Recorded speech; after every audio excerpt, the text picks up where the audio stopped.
Lost Lancastrian, Episode 9 Uncomfortable Balances.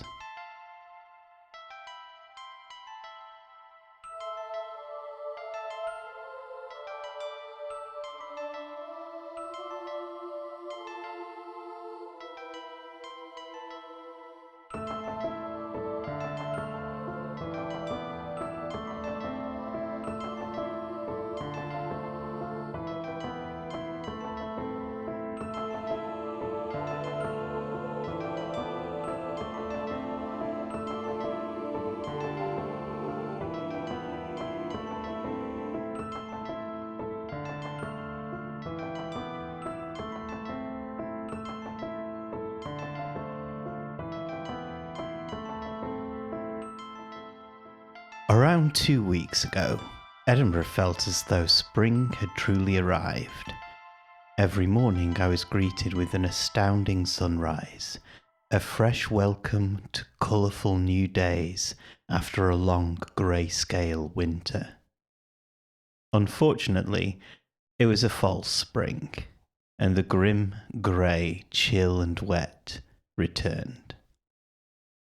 The burgeoning moments of hope I was feeling are fragile, and the change periods in Scotland can be precarious, a roller coaster of seasonal effect. Through this, I've been blessed with more time off work, but this has led to me having a greater pull inwards. The gravitational well of my mind's internalizing draw turning into a singularity, a black hole swallowing more and more, becoming harder to pull away from. I've also been watching a lot of Star Trek stuff recently.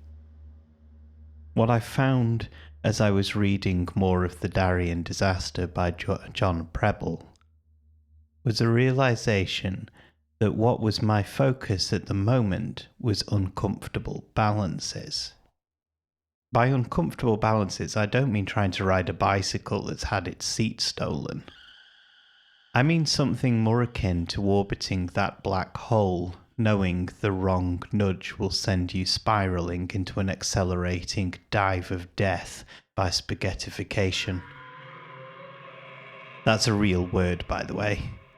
It's one that physicists use to describe the effect of an object being stretched to extremes as it approaches the event horizon of a black hole.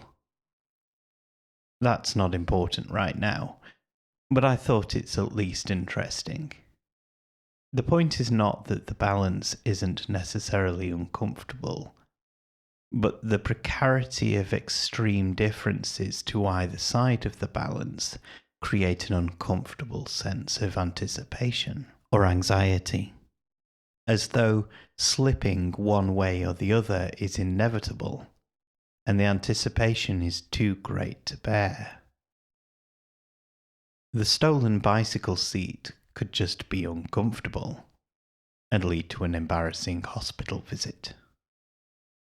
Over the past few days, I've been doing my own precarious balancing act.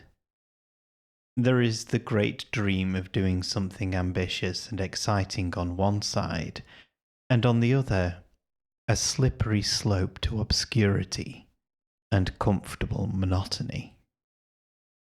Either could be possible at this point, and there is an inevitability to both holding me in my balance. I've always struggled to stay as focused as is necessary to get things done, getting distracted by the new shiny thing.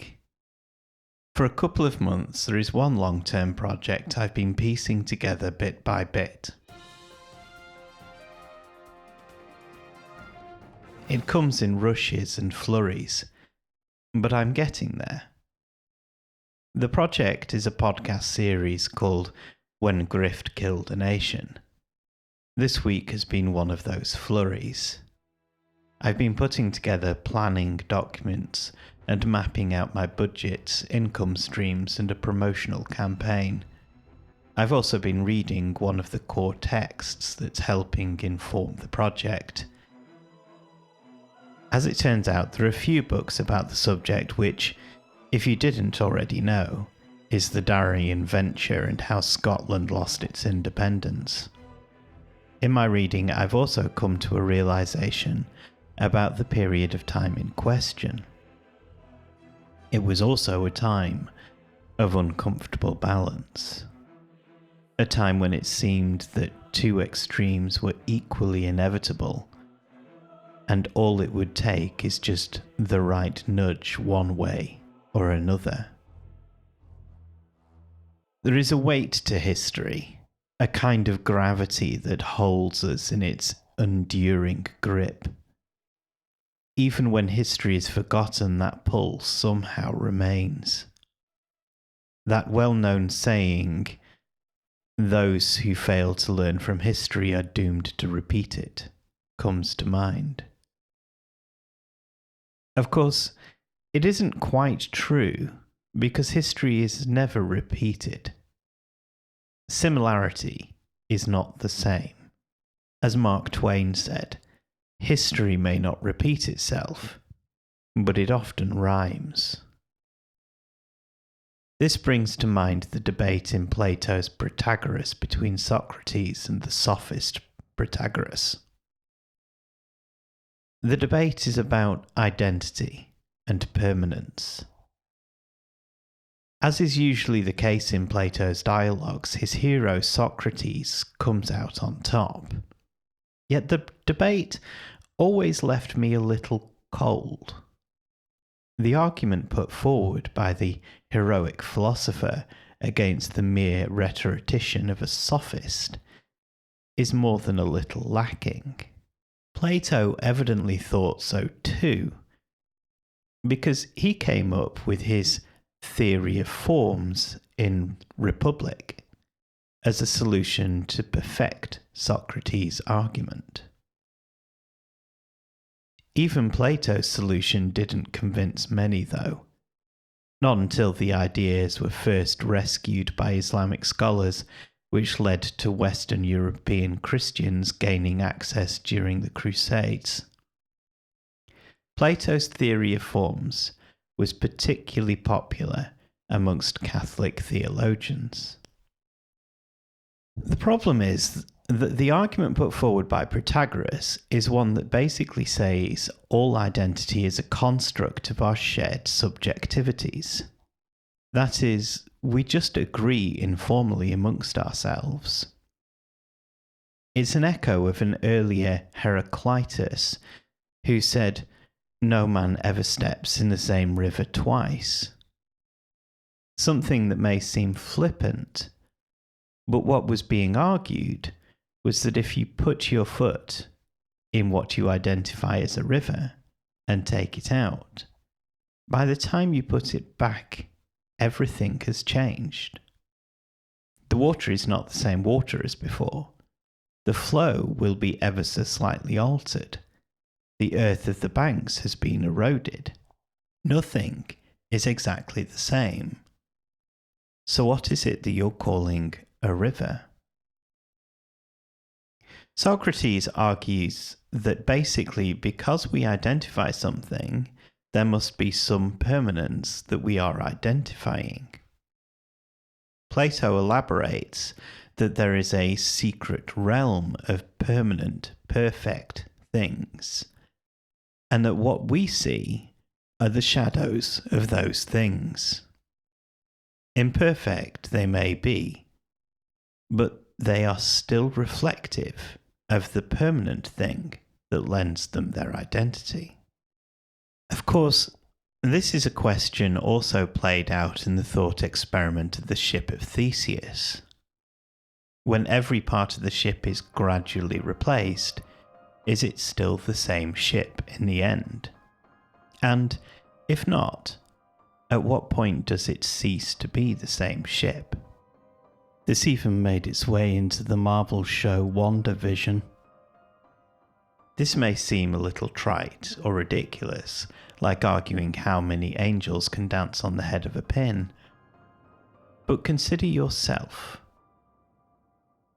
Every part of you is replaced roughly every 7 years, The you as a baby is very different to the you today. From childhood to adolescence to adulthood to old age, we grow through incredible alterations, and not just in appearance. Our whole personalities change. Our tolerances, likes and dislikes, our perceptions of the world around us, it all changes. John Locke argued that it was memory that preserved our personal identity. In his example of the young child, the brave soldier, and the old general, he argued that if the old general forgets being the young child, he still remembers being the brave soldier, and the brave soldier remembered being the young child, so there's a chain of memory maintaining the identity. Yet today, we would know that there are conditions that would negate that. Does someone with dementia gradually stop being the same person?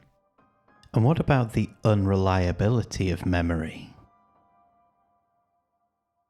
I may have diverted somewhat, but this is all attached to the initial thought at the beginning of this podcast. Identity is central to what we think of as truth. The truth is a concept required for claims of knowledge. Can we ever claim to know something if we can't both justify and prove it to be true? That is at the centre of all uncomfortable balances. The drops are inevitable one way or another, even if which drop is uncertain. Yet we don't really know what the outcome will be. We cannot claim knowledge. There is no truth, because we cannot yet identify that world. This puts us in a state of anxiety, the discomfort of the ambiguous. There are many who are more prone to this anxiety than others, who cannot deal with the uncertain well and seek to find the answers to restore the stability of identity and knowledge. Those who are creative tend to be the opposite. They live in worlds of uncertainty. They face and expect rejection, even when it's still painful to endure. They live with that anxiety and make it mean something, and in doing so, they can offer solace and comfort to those less prepared. I think a great demonstration of this is a poem by Yeats called The Cloths of Heaven. It goes something like this. Had I the heavens embroidered cloths, enwrought with golden and silver light, the blue and the dim and the dark cloths of night and light and the half-light, I would spread the cloths under your feet. But I, being poor, have only my dreams. I have spread my dreams under your feet. Tread softly, because you tread on my dreams.